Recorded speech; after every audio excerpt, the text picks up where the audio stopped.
What's going on, everybody? Matthew's back, bringing you a gameplay of some Modern Warfare 3 DLC. I think the map's called Piazza or something like that. Domination game. It's a ground war when the game was very popular, and I'm playing with several of my friends and clanmates. If you see yourself in the kill feed and you're watching this, you're probably in it. We're fighting against another 9-player party that were very good. We barely won this game. I'm not going to tell you how we did it, but it was very, very good. This is, in my opinion, what a good game is. It's not, you know, rolling the air or continuing to spawn camp someone. This is a good Call of Duty match, or a good match, depending. It doesn't have to be a Call of Duty game, but, you know, it's when, you know, both teams have pretty much decent players on both sides, and everyone has fun and nobody rage quits. But today what I'm going to talk about are the top 5 things that I would really like to see in Call of Duty Advanced Warfare, and I think pretty much everyone who's watching this video, whether you played the game, or you're just, you know, one of my subscribers or whatever, who just watches my stuff, you would agree because it makes sense.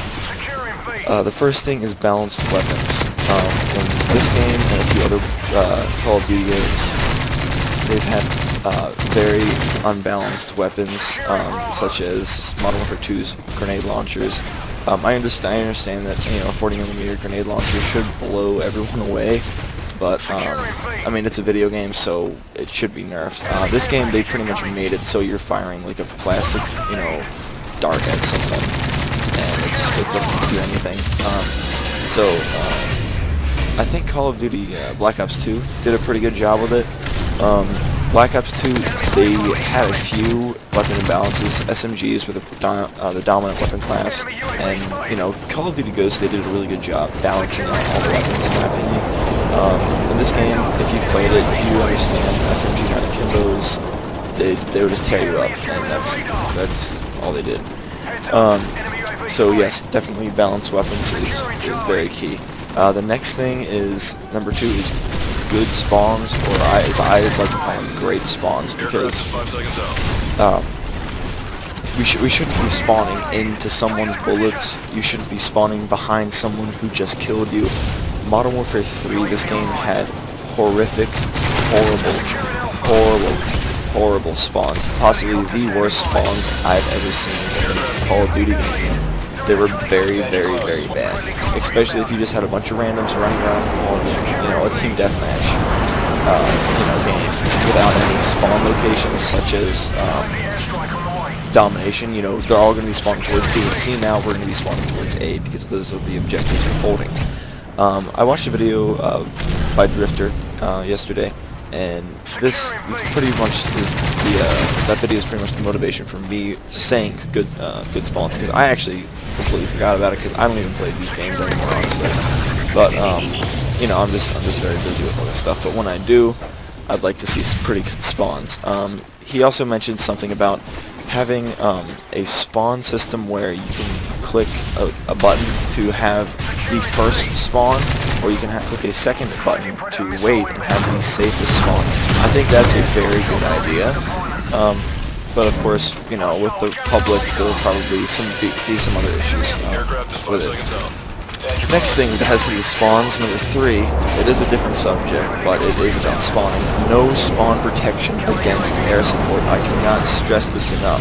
Okay, what spawn protection does against air support is it doesn't help out people who are noobs, people who are getting pummeled by air support. It doesn't help them out because they don't know how to shoot anything down anyway.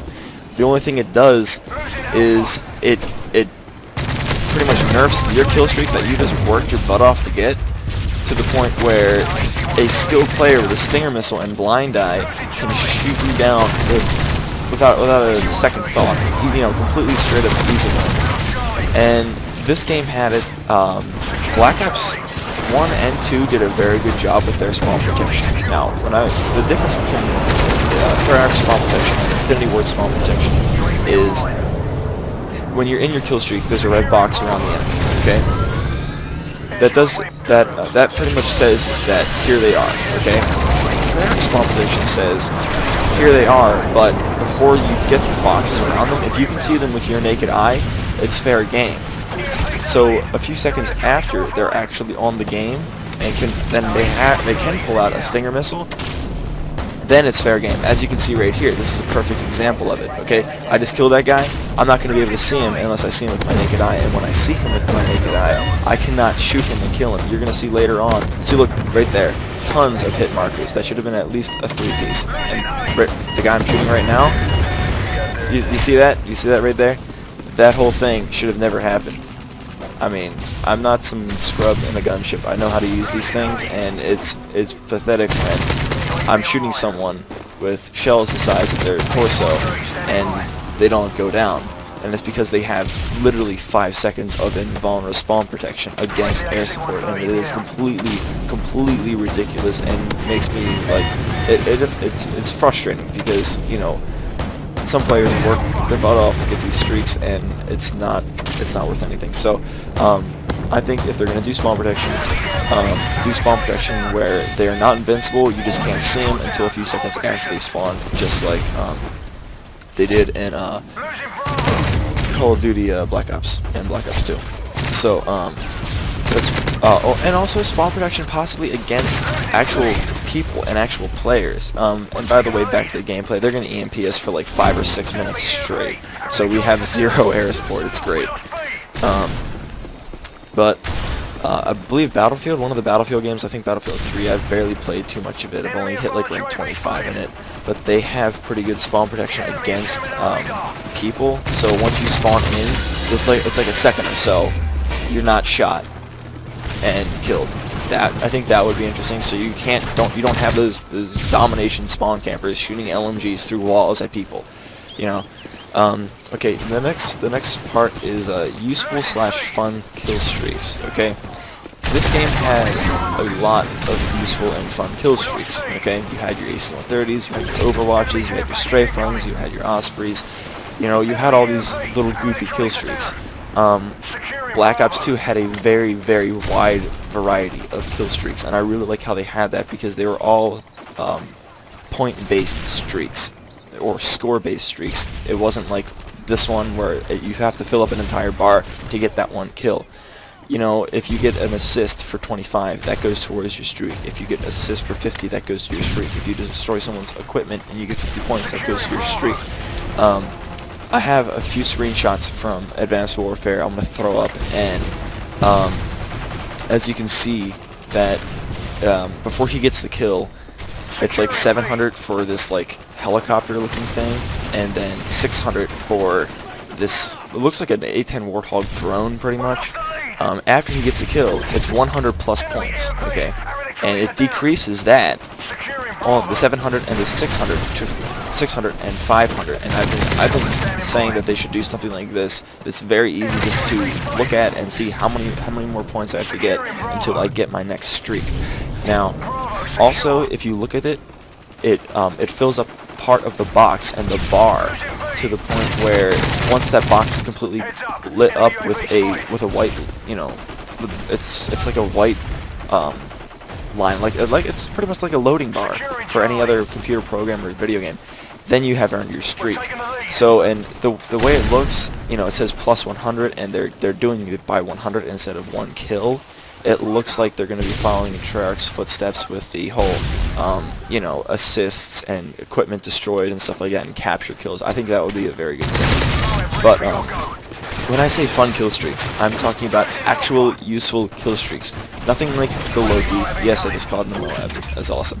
Nothing like the Loki where it's painful to like play with that thing because of how absolutely bad it is. Like, it's sluggish, it goes around the map, you can't zoom in, you can't zoom out. The Helo pilot for Ghosts, and these are all Ghosts kill streaks, okay? That is possibly the most uncomfortable helicopter I've ever controlled in a video game. If you're going to control a helicopter, do it the way Black Ops 1 did with the Battle Hind, alright? Or with their Hind, alright? It was very easy to, you know, do. But, and, you know, just a large variety of kill streaks. The game is about to wrap up here, so I'm going to end the whole kill streak land. But one of the absolute most important things, in my opinion, number 5, is dedicated servers. if you play on PC, if you play with me, or if you just simply know what a dedicated server is for a computer game or video game, you're just going to be smiling right now, because the only Call of Duty game that has had it since COD 4 and World at War has been Black Ops. Now back to the, look at this. You see that? That's spawn protection right there. That should have been gone. Anyways, back to the servers. Servers has a whole wide variety of things. Okay, it's, you know, people who are cheating from servers. They have admins on servers. They can ban you from those servers. Okay, it's none of this you know, fan-made kick tool for, you know, IWNet or whatever it is. You know, and VAC. Treyarch, I believe, used VAC, Valve Anti-Cheat. Valve has one of the best anti-cheat systems out there. You know, and for those of you who do not know what Valve is the game company that I refer to a lot for Team Fortress 2 and stuff. They did Team Fortress 2, Counter-Strike, Left 4 Dead, I think Dota 2, a few other games, but I'm not going to get into that. But they have very good spawn protection and online support, which comes up to the .5, which kind of goes with servers, and pretty much, you know, good patch support, please. Ghosts had very good patch support. They were pretty much patching things within weeks, or within a week or so of people finding issues.